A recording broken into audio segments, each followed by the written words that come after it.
The time is now 20 to 8.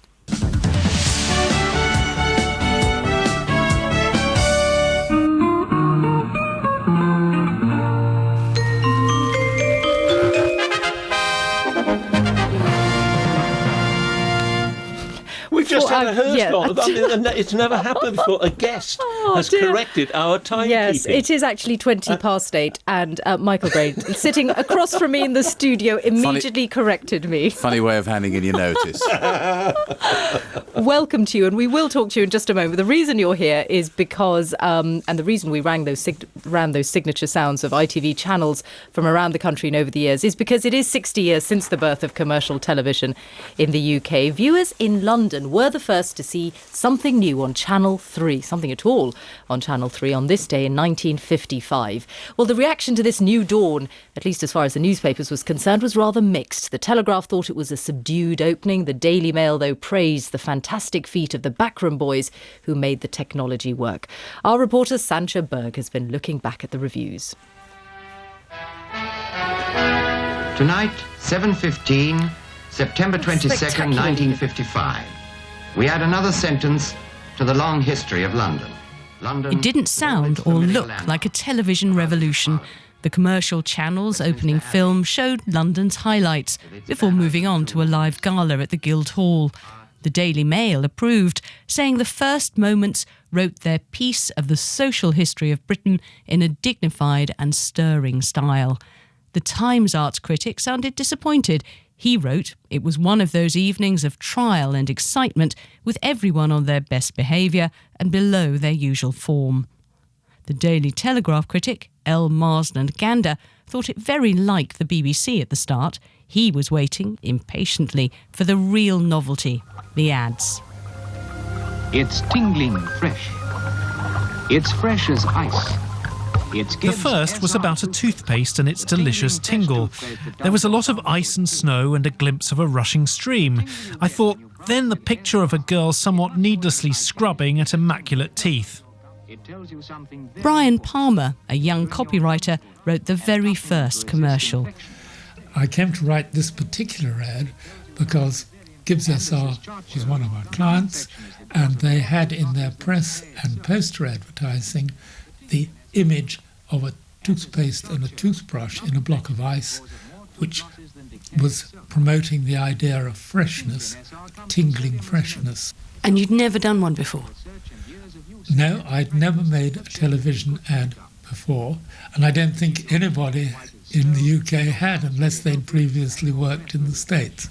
See your dentist regularly and brush with SR, the tingling fresh toothpaste for teeth and gums. Marsland Gander was not impressed. I found the advertisements disappointing.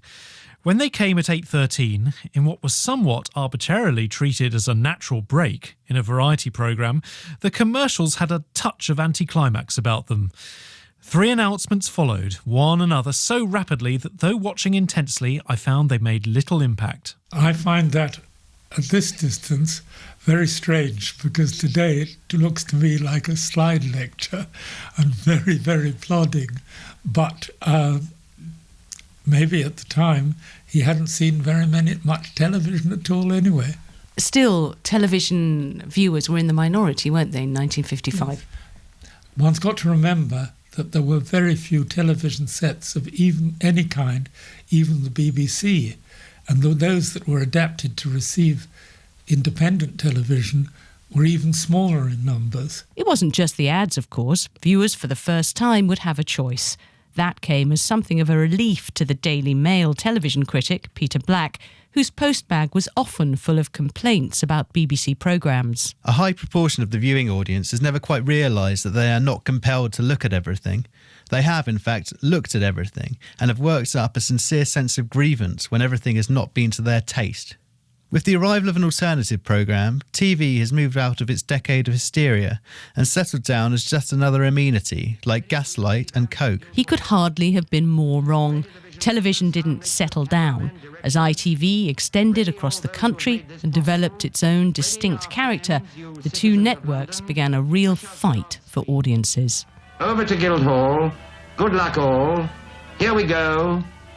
Take it, Master Control. must be controlled. A piece of history. Bit of nostalgia going on here.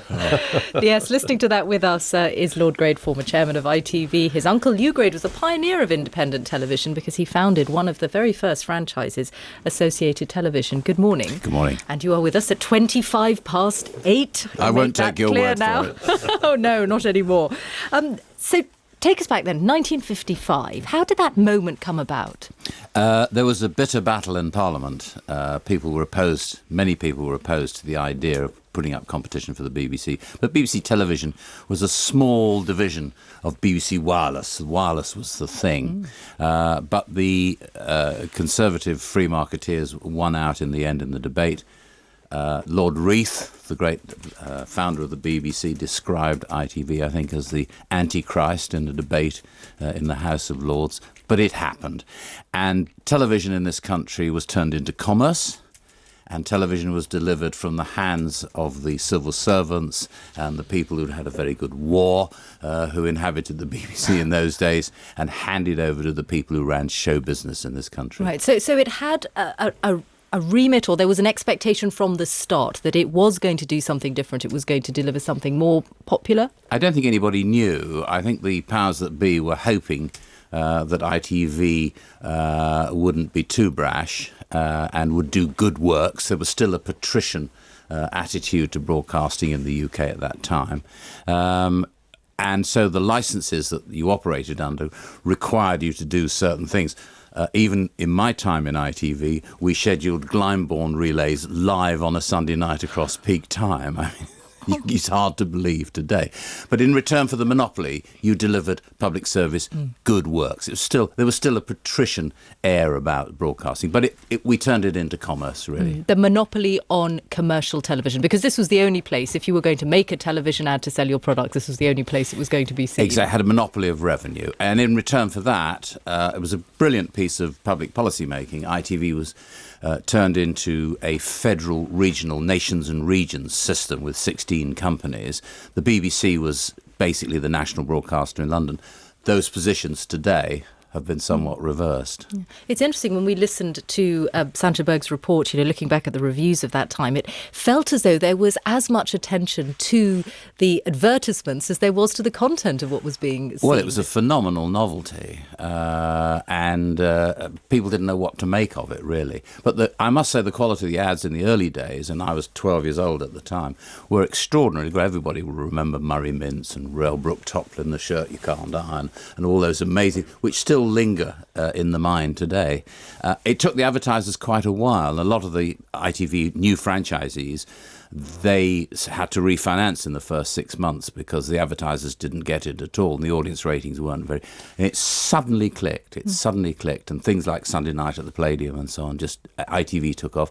BBC were down to, I think, about an 8 or 9% share of a two-channel market, and it caused absolute mayhem at the BBC when ITV finally took off.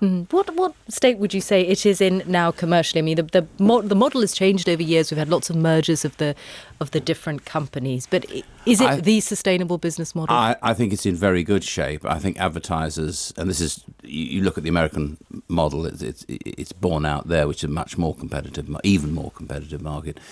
Advertisers can't get anywhere else the kind of impact that they can get on commercial free-to-air television in this country. So I think, I've been reading obituaries of ITV for the last 20 years, and I think it's good for another 20 or 30 years. Well, good enough shape not to worry about the size of the BBC? You may say that. I couldn't possibly comment. Lord Grade, thank you very much. I sort of thought you would comment on that, but... He would, but he's just not going to. Carefully. Should we keep the licence fee? Oh, absolutely, 100%.